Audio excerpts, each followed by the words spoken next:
औज़ुबिल्लाहिमिनश्शैतानिर्रजीम बिस्मिल्लाहिर्रहमानिर्रहीम। अस्सलाम वालेकुम। आप सब कैसे हैं? उम्मीद करता हूँ कि आप सब ठीक होंगे। और जो आज का हमारा सेशन है वो सेशन इज़ रिलेटेड टू कि हमारे पास मेथड्स क्या होते हैं और हम एक क्लास किस तरह से बनाते हैं, न्यू क्लास, और फिर किस तरह से उसका जो है ऑब्जेक्ट क्रिएट करते हैं।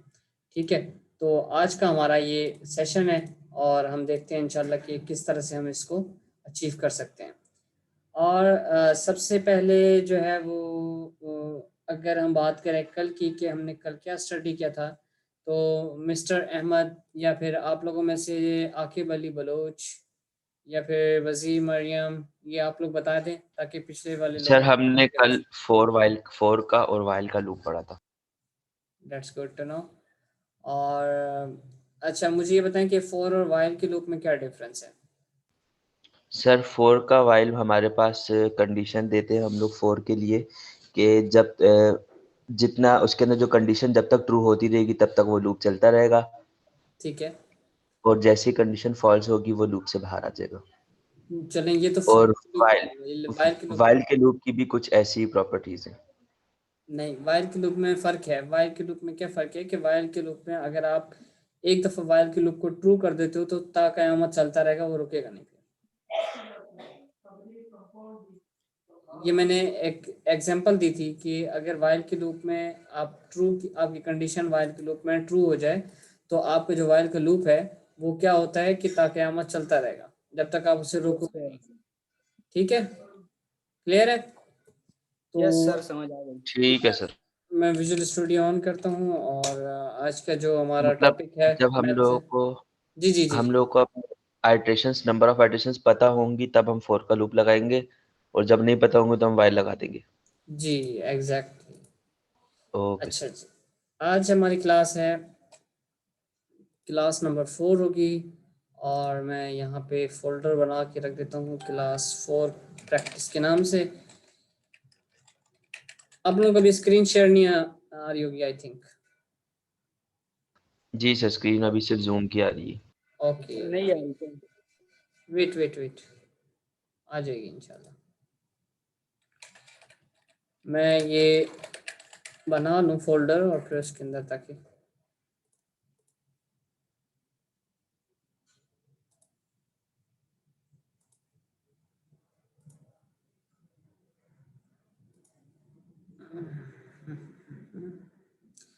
अच्छा जी, अब हम स्क्रीन शेयर की बात करते हैं अगर, तो अब बताइएगा कि आप लोगों को स्क्रीन आ रही है या नहीं। सही है, यस सर, आ गई। ठीक है। अब हमारे पास ये क्लास 4 प्रैक्टिस के नाम से हमारे पास है। और इसके अंदर जो है हमारे पास आज की जो हमारी क्लास है हम इसको कह देंगे क्लास 4 प्रैक्टिकल के नाम से मैं दे देता हूँ इसे। हमने एक प्रोजेक्ट क्रिएट कर दिया और प्रोजेक्ट क्रिएट करने का मैंने बताया था कि जिस तरह से आप कंसोल के ऊपर क्रिएट करते हैं, ठीक है। और ये हमारे पास प्रोजेक्ट क्रिएट हो गया। हमने कल फॉर का लूप और वाइल का लूप कवर कर लिया था। और आज जो हमारा टॉपिक है वो है मेथड्स के ऊपर और क्लास के ऑब्जेक्ट्स के ऊपर हम आज बात करने लगे हैं। आई थिंक कोई मैसेज कर रहा है या क्या है यूट्यूब किस चैनल पे?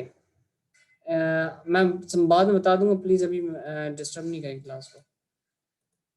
अभी देखें हमारे पास जो है ये क्लास प्रोग्राम है और इसके अंदर ये मेन का मेथड है। अभी हम जो काम कर रहे हैं वो कंसोल की एप्लीकेशन के ऊपर काम कर रहे हैं, तो इसीलिए अभी हम लोग आज का जो हमारा टॉपिक है वो मेथड और क्लास का ऑब्जेक्ट के ऊपर है। मैं नोटपैड खोल के पहले आप लोगों को थोड़े से कुछ बेसिक कॉन्सेप्ट्स बता दूं। अक्सर इंटरव्यू में पहला क्वेश्चन किया जाता है, वो किया जाता है कि what is the difference between methods and functions, के मेथड्स और फंक्शंस के बीच में क्या डिफरेंस है। तो देखो, बिल्कुल घबराने की ज़रूरत नहीं है। आप शायद उस टाइम इंटरव्यू के दौरान ये समझें कि फंक्शन कोई बहुत ही मुश्किल चीज़ होगी या पता नहीं कैसे लिखते होंगे फंक्शन, ठीक है। फंक्शन कोई ऐसी चीज़ होगी जो ऑटोमेटिकली काम करती होगी, हम उसको उठा के कोड में डाल देते होंगे। या मेथड क्या होता होगा, मतलब कंफ्यूजन बिल्कुल नहीं होनी चाहिए। सिंपल सा काम करना है अपने, सिंपल सा जवाब है, अपने जहन में जब तक जिंदा है बिठा लें। जवाब क्या है कि मेथड जो होते हैं हमारे पास वैल्यू रिटर्न नहीं करते, जो फंक्शंस होते हैं हमें वो वैल्यू रिटर्न करते हैं। अब ये बात बिल्कुल ठीक है। पहला आंसर मैंने क्या दिया, फंक्शंस। अपने पास भले नोट डाउन भी कर लें ये चीज़ पेपर वगैरह पे और उस पर लिख लें भले। Functions will return the value but methods will not return the value। ठीक है, ये पहला आंसर है। दूसरा क्या होना चाहिए, दूसरा एक और आंसर इसका ये है, अगर पूछा जाए कि और फर्क बताओ, और फर्क क्या हो सकता है कि जो हमारे पास मेथड्स होते हैं, methods have no data type declaration but functions have data type declaration. अच्छा ये कैसे, अभी मैं बताता हूँ आप लोगों को। ये कोई ऐसा नहीं कि रटा रटा है, मुझे जो है ना वो क्वेश्चन और आंसर याद है, ऐसी बात नहीं है। मैं वो सिर्फ आप लोगों को इसलिए बता रहा हूँ ताकि ये आप लोगों को याद रहे। और क्योंकि अक्सर जो है ना वो एफिशिएंसी दिखाने के लिए ऑर्गेनाइजेशन में जो एचआर या फिर टीम लीड होता है वो थोड़ी सी शुरू शुरू में इंग्लिश बोलता है और इस तरह के बेसिक क्वेश्चन इंग्लिश में बोल जाता है ताकि उससे आगे उर्दू में क्वेश्चन करने में आसानी हो। तो कम से कम जो है ना वो इतनी इंग्लिश तो आनी चाहिए यार, घबराया नहीं करो। अच्छा जी, अब हम बात करते हैं हमारे पास मेथड्स और क्लास की। आज जो हमारा टॉपिक है, अब हमारे पास मेन क्लास तो ये प्रोग्राम डॉट सी एस है, इसको तो हमने छेड़ना नहीं है, ठीक है। ये program dot C S class में हम खड़े हैं, हमने नई क्लास बनानी है, उसके लिए क्या करते हैं, क्लास क्यों बना रहे हैं यार हम, क्या फ़ायदा क्या है क्लास बनाने का। क्लास बनाने का सिंपल सा यार देखो ये है कि हमारा कोड स्ट्रक्चराइज हो। मिसाल के तौर पे मैं इसी एक ही क्लास के अंदर स्कूल का मेथड भी ठोक दूँ, इसी एक ही क्लास के अंदर जो है मैं उसका क्या कहते हैं जी डिपार्टमेंट का मेथड भी बना दूँ, मैं इसी एक क्लास के अंदर ही जो है बाकी चीज़ें भी वो बना के रख दूँ, तो ये एक अच्छी चीज़, एक अच्छी अप्रोच नहीं है। सही है, तो ये है कि अगर आप लोग अलग अलग से क्लासें बनाएंगे, ठीक है, एक मिनट। अब ये देखिए मैसेज करके पूछ रहे हैं कि हम इस लिंक को कहाँ ओपन करें। अस्तगफिरुल्लाह, कभी जूम ही डाउनलोड नहीं किया ना यूज़ किया। तो हम ये बात कर रहे थे, सॉरी फॉर डिस्टर्बेंस यार, कि हमारे पास अगर एक क्लास है मेथड की, ओ सॉरी डिपार्टमेंट की, और एक क्लास है स्कूल की।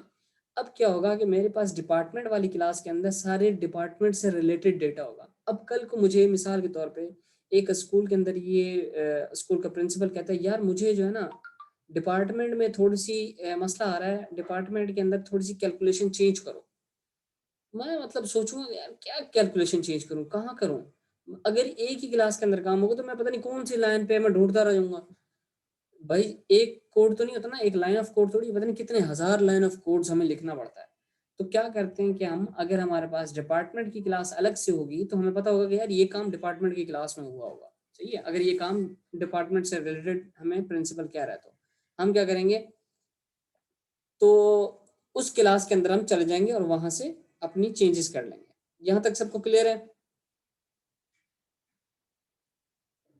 जी सर क्लियर है। सर यस सर क्लियर है। ओके, गुड हो गया। और फिर अब अगर हम बात करें कि हमारे पास क्लास बनाई कैसी जाएगी, हमने देखें ये कहा था कि ये हमारे पास लाइब्रेरी, क्लास लाइब्रेरी प्रोजेक्ट एक अलग से क्रिएट किया जाता है, लेकिन ये अब ये हमारे पास क्लास लाइब्रेरी प्रोजेक्ट नहीं है, ये हमारे पास डॉट नेट फ्रेमवर्क का प्रोजेक्ट है। ठीक है, अब डॉट नेट फ्रेमवर्क के प्रोजेक्ट में क्या सीन होता है, डॉट नेट फ्रेमवर्क का प्रोजेक्ट हमारे पास एग्जीक्यूशन के लिए यूज होता है, लेकिन जो क्लास लाइब्रेरी प्रोजेक्ट है वो कभी एग्जीक्यूट नहीं होता रन टाइम पे, मतलब आप इसको विंडोज पे कहीं रन नहीं कर सकते। ठीक है, अच्छा अब क्या है कि अगर हमारे पास कोई एक और सिनेरियो आ जाए, वो ये आ जाए कि आपने पूरा एक प्रोजेक्ट डिपार्टमेंट का अलग से हो, एक डिपार्टमेंट स्कूल का अलग से हो, तो हम उसके लिए क्या करते हैं, एक हमारे पास इस तरह का मेन प्रोजेक्ट होता है और एक हम लाइब्रेरी प्रोजेक्ट बनाते हैं क्लास लाइब्रेरी के तौर पे। ठीक है, मैं आप लोगों को दिखा दूं, अगर अल्लाह करे यहाँ पे नज़र आ जाए। ये यहाँ पे अगर मैं लिखूंगा ना क्लास लाइब्रेरी, तो ये है class library dot net standard, ठीक है, और class library dot net framework. अब class library dot net framework को हम ऐड करेंगे, जबकि हम अभी क्या यूज़ कर रहे हैं, हम ये वाला यूज़ कर रहे हैं console app dot net framework, ठीक है। लेकिन class library dot net framework उस वक्त यूज़ करते हैं जब हम लोगों ने आर्किटेक्चर के तौर पे 3 टियर आर्किटेक्चर प्रोजेक्ट बनाना हो, N टियर आर्किटेक्चर प्रोजेक्ट बनाना हो, तो उस टाइम हम इसको यूज़ करते हैं। और मोस्टली जो बड़े बड़े ERP सिस्टम्स अगर आप देखें हॉस्पिटल्स के अंदर, स्कूल्स के अंदर, यूनिवर्सिटीज़ के अंदर, वो N टियर आर्किटेक्चर के ऊपर बने हुए होते हैं। ठीक है, अभी ये बेसिक चीज़ें आप लोगों को जो है वो बताने का मकसद ये है कि ताकि कल को मैं जब थोड़ा सा फास्ट हूँ अपने क्लासेस को थोड़ा सा और स्टैंडर्ड के साथ लेके चलूँ, ताकि आप लोगों को समझ आ जाए, तो फिर आप लोगों को परेशानी ना हो कि ये क्या कह रहे हैं। अच्छा, हम प्रोजेक्ट पे आके राइट क्लिक करते हैं, ऐड पे आते हैं और क्लास पे आते हैं। ठीक है, यहाँ तक सबको क्लियर है कैसे आया हूँ मैं, ये दोबारा बताऊँ? जी सर, क्लियर है। अब हम लोग यहाँ पर आके कहते हैं जी स्कूल, ठीक है, ये स्कूल का मैंने नाम दे दिया। आगे देखें इसकी डॉट स्कूल डॉट CS लिखा हुआ है, C का मतलब C और आगे S का मतलब शार्प है, C शार्प, ठीक है। स्कूल डॉट CS ऐड कर दी मैंने क्लास, ठीक है। अब क्लास ऐड हो गई, ये क्लास है हमारे पास, स्कूल के नाम से क्लास आ गई। हम इसमें एंटर करते हैं और अंदर आ जाते हैं। अब यहाँ पे क्या हो रहा है, स्कूल क्लास मैंने शुरू में शायद पता नहीं पढ़ा है या नहीं, आज हम एक्सेस मॉडिफायर्स भी पढ़ लेते हैं। चलें, एक्सेस मॉडिफायर्स, एक्सेस मॉडिफायर्स हमारे पास क्या होते हैं और ये क्वेश्चंस होता है। मेरा जो इंटरव्यू हुआ था एक सिस्टम लिमिटेड ऑर्गेनाइजेशन, जो कि पाकिस्तान की एक बहुत ही बड़ी ऑर्गेनाइजेशन है, सिस्टम लिमिटेड जिसका नाम है, उन्होंने ये क्वेश्चन किया था कि एक्सेस मॉडिफायर्स कितने टाइप्स के होते हैं, ठीक है। अब अगर हम बात करें एक्सेस मॉडिफायर्स की, तो एक्सेस मॉडिफायर्स में क्या होते हैं, हमारे पास प्रॉपर्टीज होती हैं एक्चुअली, ठीक है, और हम उनको एक्सेस देने की बात कर रहे हैं। एक्सेस से मुराद क्या है कि या तो हमारे पास वो चीज़ पब्लिक होगी, या तो हमारे पास प्राइवेट होगी, ठीक है, या तो हमारे पास प्रोटेक्टेड होगी, ठीक है। एक्सेस मॉडिफायर्स की अगर हम बात करें, पब्लिक, प्राइवेट और प्रोटेक्टेड, ठीक है, ये 3 होती हैं। अच्छा, इन तीनों में डिफरेंस क्या है? ये जो पब्लिक है ना, इस पब्लिक का मकसद जो मतलब है वो ये है कि ये प्रॉपर्टी पूरे प्रोजेक्ट में यूज हो सकती है, ठीक है। अब ये जो प्राइवेट है प्रॉपर्टी, इसका मकसद क्या है? इसका मकसद ये है कि ये प्रॉपर्टी सिर्फ उस क्लास में यूज हो सकती है, ठीक है। प्रोटेक्टेड का मतलब क्या है? ये प्रॉपर्टी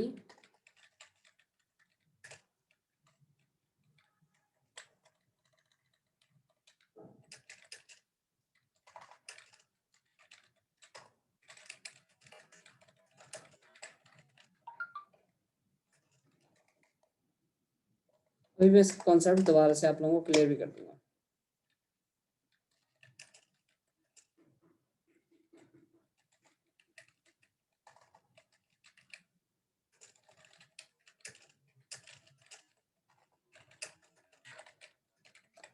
अभी मैं बात कर रहा था आपसे थोड़ी देर पहले क्लास लाइब्रेरी प्रोजेक्ट की, ठीक है। तो क्लास लाइब्रेरी प्रोजेक्ट के अंदर मैंने क्या कहा था कि क्लास लाइब्रेरी प्रोजेक्ट में हमारे पास डिफरेंट प्रोजेक्ट्स आ जाते हैं। अब हमारे पास एक मेन प्रोजेक्ट होता है, फिर एक और प्रोजेक्ट होता है, ठीक है। अगर मैं बात करूं कि मेरे पास एक प्रोजेक्ट है ए और दूसरा प्रोजेक्ट है बी, ठीक है।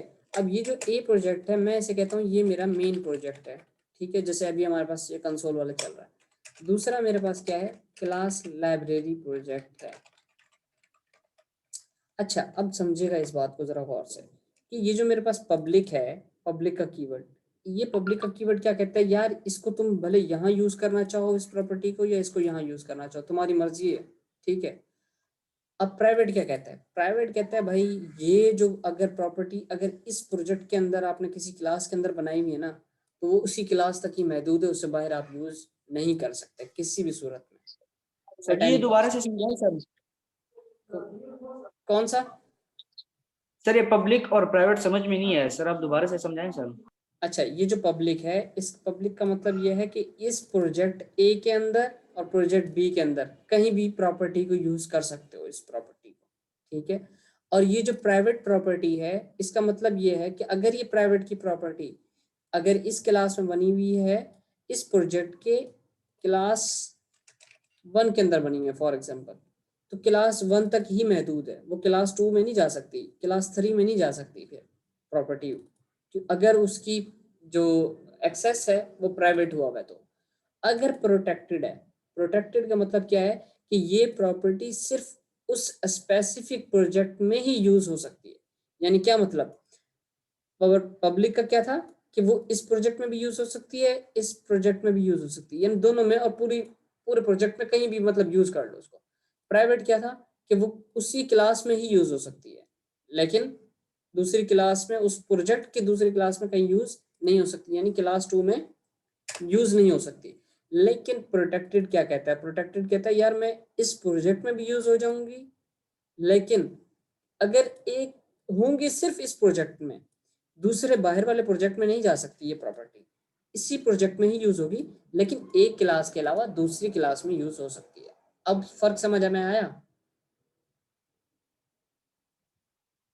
जी सर, आ गया। मतलब आप कह रहे हैं कि एक प्रोजेक्ट के अंदर मैंने डिफरेंट क्लासेस बना दी, हाँ और उस क्लासेस के अंदर अगर मैं प्राइवेट की बात करता हूँ, तो अगर मैंने एक मेथड बनाया प्राइवेट के नाम से, तो मैंने जिस क्लास में बनाया मैं उसको सिर्फ उसी क्लास में यूज कर सकता हूँ, उस प्रोजेक्ट की किसी दूसरी क्लास में भी यूज नहीं कर सकता, ऐसे ही। बिल्कुल एग्जैक्टली exactly। और प्रोटेक्टेड ये है कि और वो, हाँ प्रोटेक्टेड ये है कि अगर प्रोजेक्ट ए के अंदर, क्लास के अंदर आपने बनाया हुआ है और उसे प्रोटेक्ट कर दिया, तो वो दूसरी क्लास के अंदर दूसरे प्रोजेक्ट में यूज नहीं हो सकता, लेकिन उस प्रोजेक्ट लेकिन ए के अंदर किसी दूसरी क्लास में यूज हो सकता है।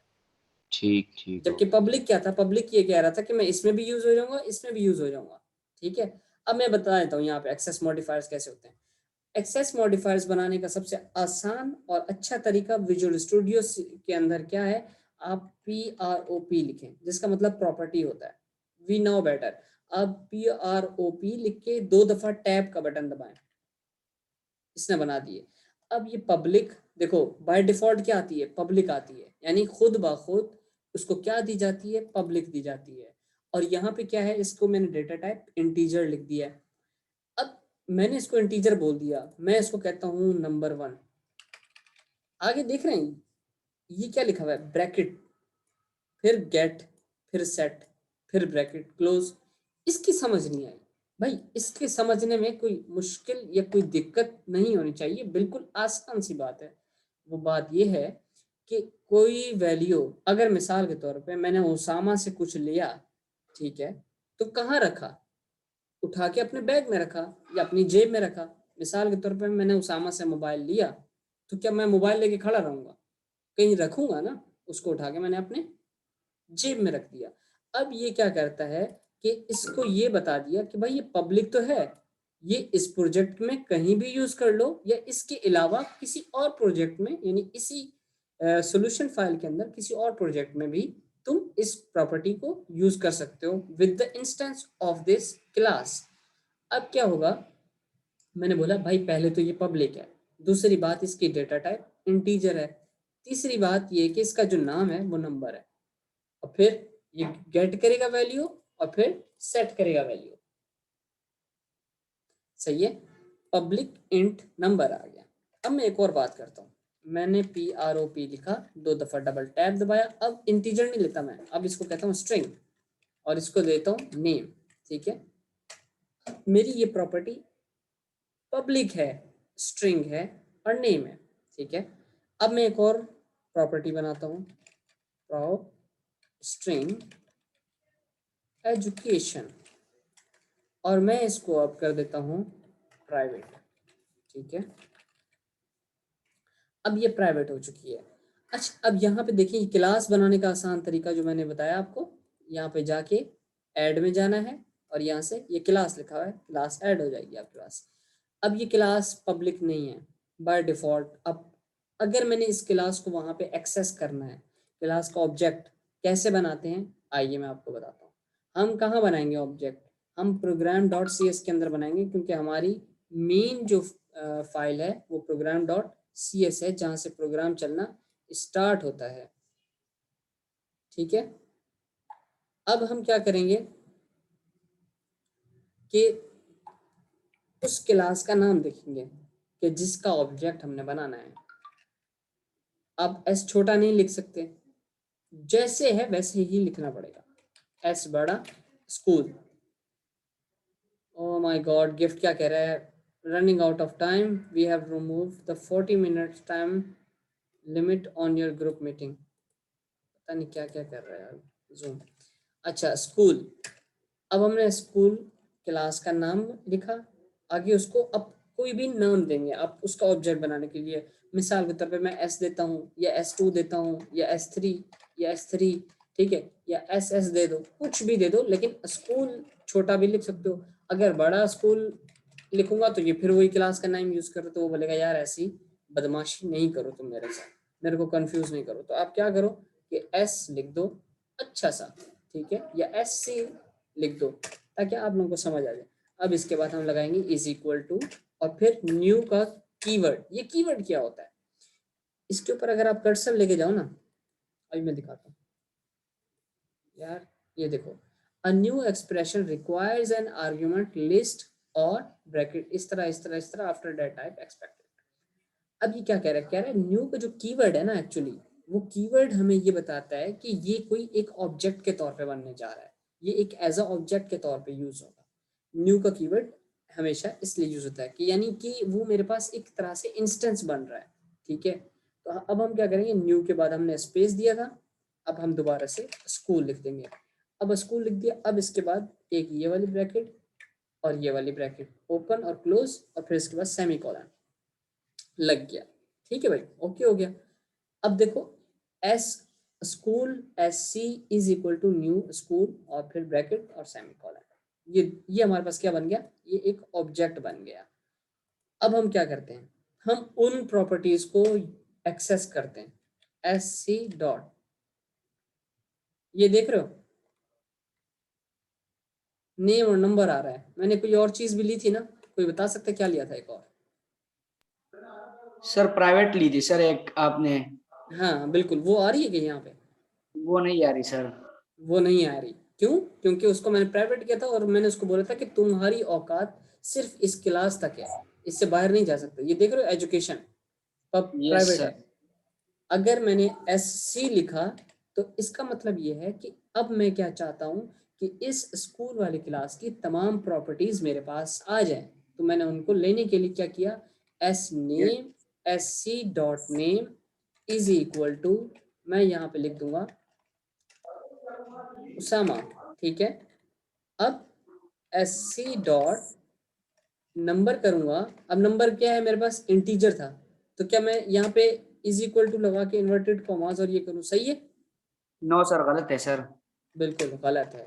तो मैं यहाँ पे क्या लिखूंगा, 33 लिखूंगा, यानी इंटीजर नंबर है मेरा, अब वो चला यस जाएगा सर। उसके अंदर। अब मैं क्या चाहता हूँ यार, मैं चाहता ये हूँ कि मेरे पास जो मैंने उसामा नेम के अंदर लिखा है और नंबर के अंदर 33 लिखा है, ये मुझे प्रिंट चाहिए। तो मैं क्या करूँगा, तो मैं ये करूँगा कि कंसोल डॉट राइट लाइन लिखूंगा, ठीक है। अब मैं यहाँ पे SC डॉट नेम, ठीक है, और फिर कॉन्केटिनेट करवाऊंगा और स्पेस दूंगा थोड़ा सा, और फिर प्लस का साइन लगाऊंगा और फिर SC डॉट नंबर कर दूंगा, ठीक है। अब मैं देखता हूँ कि क्या ये प्रिंट होता है या नहीं होता, लेकिन इससे पहले हमारा प्रोग्राम क्योंकि रुकेगा नहीं, तो हम क्या करेंगे, कंसोल डॉट रीड लाइन लगा देंगे, ठीक है, और हम स्टार्ट के बटन पे दबा देंगे। अब देखते हैं क्या होता है। अच्छा, ये माइक जिसका म्यूट नहीं है वो म्यूट कर लो प्लीज।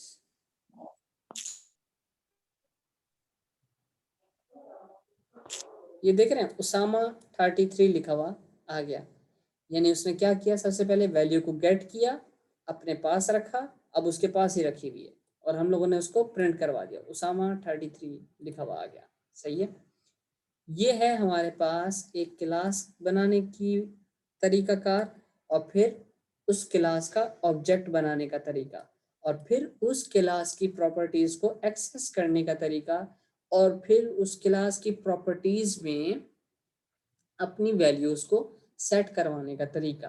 ठीक है, यहाँ तक समझ आ गया? Yes sir. सर वो क्लास की वो स्कूल की जो क्लास बनाई थी उसकी पिक्चर लेनी है, स्क्रीनशॉट हाँ, लेने को है। ले ले ले ले ले। हो गया सर, थैंक यू।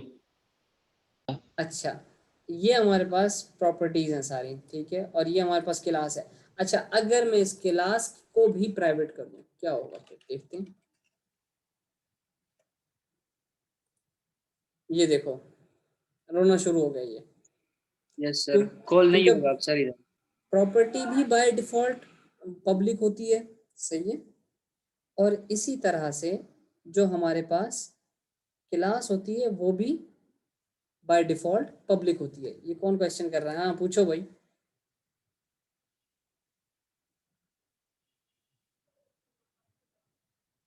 क्वेश्चन पूछो, क्या है यार, क्यों तंग कर रहे हो?